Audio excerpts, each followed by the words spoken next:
Tere, mina olen Joosep, olen selle loodusfilmi režissöör, mida te nüüd kõik kohe vaatama hakkate. Aga kõigepealt ma tahaksin soovida palju-palju õnne Jaanus Rohumaale, kellel on täna sünnipäev.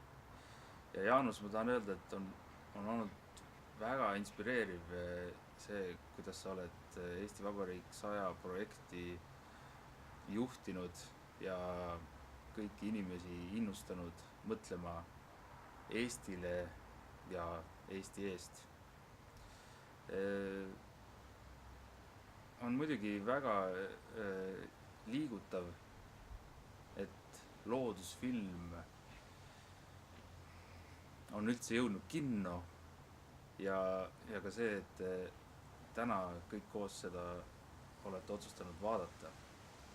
Sest mina olen alati uskunud loodusfilmi jõudu ja loodusfilmi laiemasse ja suuremasse kõlapinda kui lihtsalt üks loodust käsitlev meedium võiks võimeline olla.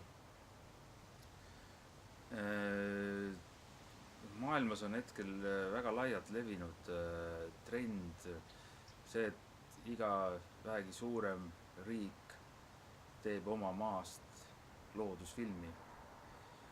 Võib ainult oletada, miks see nii tähtis on, aga mulle järjest rohkem tundub,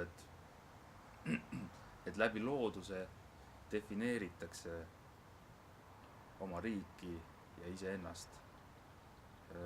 Loodus on omandanud kohati lausa geopoliitilise tähtsuse ja siiamaani meie väiksel Eestil oli just selline film puudu ja on mul väga hea meel, et just sellel õigel hetkel, kui tekkis võimalus selliseks filmiks, olid ka žürii liikmed sellega päri ja mõistsid loodusfilmi tähtsust meie kultuuris. Ja ega midagi, ma soovin teile mõnusat vaatamist